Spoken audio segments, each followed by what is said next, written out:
Hello guys, welcome to our channel attorney Atla. இந்த வீடியோவில் எதை பற்றி பார்க்க போகிறோம் அப்படின்னா, இந்தியன் கான்ஸ்டியூஷனோட ஹிஸ்ட்ரியை பற்றி தான் பார்க்க போகிறோம். இந்தியன் கான்ஸ்டியூஷன் அப்படின்றது இந்தியாவோட ஒரு சுப்ரீமான லா அப்படின்னு சொல்லலாம். ஏன்னா முதல்ல எல்லாமே இந்தியன் கான்ஸ்டியூஷனுக்கு கீழே தான் வரும். ஸோ அப்படி உள்ள முக்கியமான இந்த இந்தியன் கான்ஸ்டியூஷனை பற்றி தான் நம்மளோட சேனலில் வரப்போகிற வீடியோவில் நம்ம டீட்டெயிலாக பார்க்க போகிறோம். லைக் எந்தெந்த ஆர்டிக்கல் என்னென்ன சொல்கிறாங்க, மொத்தமாக எத்தனை பார்ட்ஸ் இருக்குது, எத்தனை ஷெட்யூல்ஸ் இருக்குது, அண்ட் ப்ரியாம்பிள் என்ன சொல்கிறாங்க அப்படின்றதுக்கான ஒரு கம்ப்ளீட் வீடியோ சீரிஸ் தான் நம்மளோட சேனலில் அடுத்து நம்ம போஸ்ட் பண்ண போகிறோம். ஸோ அதனால் இப்போ நம்ம இந்த வீடியோவில் இந்தியன் கான்ஸ்டியூஷனோட ஹிஸ்ட்ரியை தான் நம்ம பார்க்க போகிறோம். ஏன்னா ஒரு லா படிக்கிறோம் அப்படின்னா அதோட ஹிஸ்ட்ரியை தெரிஞ்சுக்கிட்டோம் அப்படின்னா மட்டும்தான் நம்மளால் அந்த லாவை நம்மளால் ஃபுல்லாக உள்வாங்கிக்க முடியும். அதோட ஃபண்டமெண்டல் தெரிஞ்சால் தான் அந்த லாவில் என்ன சொல்ல வராங்க, ஏன் சொல்ல வராங்க, அதோட அப்ஜெக்டிவ் என்ன அப்படின்றதுலாம் நம்மளால் க்ளீனாக புரிஞ்சிக்க முடியும். ஸோ அதனால் இந்த வீடியோவில் இந்தியன் கான்ஸ்டியூஷன் எப்போ உருவாச்சு, எப்படி உருவாச்சு, அது எப்போலேருந்து ஃபோர்ஸ்க்கு வந்தது, எப்போலேருந்து அது என்ஃபோர்ஸ் ஆச்சு அப்படின்றத பற்றி தான் நம்ம இந்த வீடியோவில் டீட்டெயிலாக பார்க்க போகிறோம். ஸோ இந்த வீடியோ யாருக்கெல்லாம் யூஸ்ஃபுல்லாக இருக்கும் அப்படின்னு பார்த்தீங்கன்னா, எல்லா பிகினர் லா ஸ்டூடெண்ட்ஸுக்குமே கண்டிப்பாக யூஸ்ஃபுல்லாக இருக்கும். ஏன்னா எல்லா லா ஸ்டூடெண்ட்ஸுமே லா காலேஜ் ஜாயின் பண்ண உடனே அவங்க கண்டிப்பாக படிக்க போகிற ஒரு சப்ஜெக்ட் அப்படின்றது கான்ஸ்டியூஷன் தான். ஸோ அந்த கான்ஸ்டியூஷனோட ஹிஸ்ட்ரி அண்ட் அடுத்து வர இம்பார்ட்டண்டான ஆர்டிகல்ஸ் அண்ட் அதுக்கான எக்ஸ்ப்ளனேஷன் வித் கேஸ் லாஸ்லாம் தான் நம்மளோட வீடியோவில் போஸ்ட் பண்ண போகிறோம். ஸோ தட் இந்த மாதிரி கண்டென்ட்டெல்லாம் நீங்கள் மிஸ் பண்ணாமல் பார்க்கணும்னு வச்சிங்கன்னா சேனலை சப்ஸ்கிரைப் பண்ணிக்கோங்க. அண்ட் வேறு ஏதாவது டவுட்ஸ் இருந்தாலுமே நீங்கள் கமெண்ட்டில் லீவ் பண்ணுங்கள். அதுக்காக நம்ம ஸ்பெஷலாக ஒரு வீடியோ போஸ்ட் பண்ணிடலாம். அண்ட் தென் உங்களுக்கு எக்ஸ்ப்ளனேஷன் மட்டும் இல்லாமல் அதுக்கான நோட்ஸுமே நம்ம ஷோ பண்ணுவோம். ஸோ அதை நீங்கள் பார்க்கணும் அப்படின்னு நினச்சிங்கன்னா நீங்கள் வீடியோ பாஸ் பண்ணிட்டு ஸ்க்ரீன்ஷாட் எடுத்து வச்சிட்டிங்க அப்படின்னா ஸோ எக்ஸாம் டைமில் உங்களுக்கு ரொம்பவே யூஸ்ஃபுல்லாக இருக்கும். அண்ட் நம்ம கான்ஸ்டியூஷனோட ஹிஸ்ட்ரியை பற்றி பார்க்கும்போது நம்ம பிரிட்டிஷ் காலனைஸ்டு பீரியடை பற்றி கண்டிப்பாக நம்ம தெரிஞ்சே ஆகணும். அது மிட் 18th செஞ்சுரியிலேருந்து 1947 வரைக்கும் நம்ம இந்தியாவை பிரிட்டிஷ் தான் ரூல் பண்ணாங்க. அது எல்லாருக்குமே தெரிஞ்ச விஷயம். அவங்க ரூல் பண்ணும்போது அவங்க இந்தியாவை ரூல் பண்ணணும் அப்படின்றதுக்காக அவங்க நிறையா லெஜிஸ்லேஷன் பாஸ் பண்ணாங்க பிரிட்டிஷ் பார்லிமெண்ட்டில்.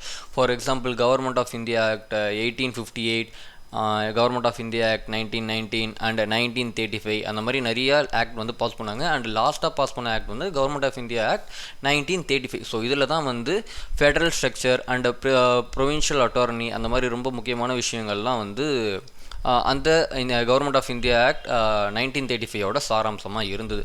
ஸோ அதை பேஸ் பண்ணி தான் நம்ம கான்ஸ்டியூஷன் ஆஃப் இந்தியா அப்படின்ற ஒரு விஷயத்தை நம்ம இண்டிபெண்டன்ஸ் கிடச்சதுக்கப்புறம் நாமளே டிராஃப்ட் பண்ணிக்கிட்டோம். And அடுத்தது the demand for independence and self-governance. The Indian Republican movement led by the leaders like Mahatma Gandhi, Jawaharlal Nehru and Sardar Vallabhbhai Patel demanding complete independence rather than incremental reforms. அதாவது அவங்களாம் நம்மளோட மகாத்மா காந்தி அந்த மாதிரி இம்பார்ட்டண்டான லீடர்ஸ்லாம் இந்த மாதிரி incremental reforms தேவையில்லை, எங்களுக்கு கம்ப்ளீட் ஃப்ரீடம் வேணும் அப்படின்ற மாதிரி ரொம்ப ஸ்ட்ராங்கான ஒரு போராட்டங்கள்லாம் வச்சாங்க. அதன்படி 1948 குயிட் இந்தியா மூமெண்ட் அப்படின்ற ஒரு சிக்னிஃபிகண்ட்டான ஒரு மூமெண்ட் நடந்தது. ஸோ அதோட டேர்னிங் பாயிண்ட் தான் India to stronger nation and independent pressure on the British to grant independence. So இந்த மாதிரி மூமெண்ட்ஸ்லாம் பிரிட்டிஷை ரொம்பவே இண்டிபெண்டன்ஸ் கொடுத்துடலாம் அப்படின்ற மாதிரி ரொம்பவே ப்ரெஷர் பண்ணாங்க. ஸோ அதனுடைய எஃபெக்ட் தான் நமக்கு 1947 நமக்கு இண்டிபெண்டன்ஸ் கிடச்சிது. அண்ட் 1946 அது ஹிஸ்ட்ரியை பொறுத்த வரைக்கும் ரொம்பவே ஒரு இம்பார்ட்டண்டான இயர். ஏன்னா அப்போ தான் செகண்ட் வேர்ல்டு வார் முடிஞ்சது. Formation of constituent assembly following the second world war two.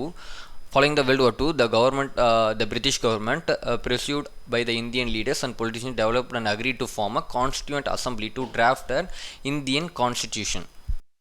இதில் என்ன சொல்கிறாங்க அப்படின்னா, செகண்ட் வேர்ல்டு வார் முடிஞ்சதுக்கப்புறம் பிரிட்டிஷ் கவர்மெண்ட் மேலே ரொம்பவே ப்ரெஷர் அதிகமாக இருந்தது, ஃப்ரீடம் கொடுத்துடணும் அப்படின்ற மாதிரி. And elections were held for the assembly in 1946. The Constituent Assembly first convened on December 9, 1946 with 299 members. அதாவது இந்த கான்ஸ்டியூண்ட் அசம்பிளி அப்படின்றது 1946 டிசம்பர் 9 ஃபார்ம் பண்ணுறாங்க. அண்ட் ஃபார்ம் பண்ணும்போது அதில் மொத்தமாக 299 மெம்பர்ஸ் இருந்தாங்க. ஸோ அவங்க வேரியஸ் ரிலீஜியஸ் அண்ட் கம்யூனிட்டியெல்லாம் ரெப்ரசன்ட் பண்ணி அதில் மெம்பர்ஸாக இருந்தாங்க. ஸோ தட் எல்லாருக்குமே சமமான அந்த ஈக்குவலான எல்லாருக்குமே அப்ளிகபிள் ஆகிற ஒரு கான்ஸ்டியூஷனை டிராஃப்ட் பண்ணலாம் அப்படின்ற ஒரு இன்டென்ஷனோட.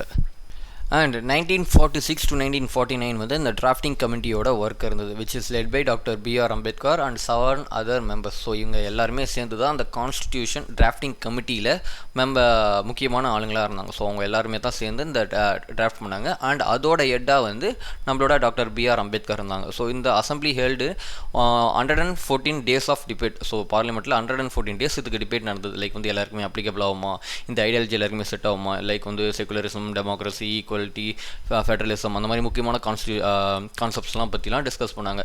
அண்ட் தென் வந்து இந்த கான்ஸ்டியூஷன் எப்படி டிராஃப்ட் பண்ணாங்க அப்படின்னா various constitution of the world countries like வந்து யூஎஸ், யூகே அண்ட் அயர்லாண்ட் அதெல்லாம் பேஸ் பண்ணி தான் நம்மளோட இந்தியன் கான்ஸ்டியூஷனை வந்து ஷேப் பண்ணியிருக்காங்க.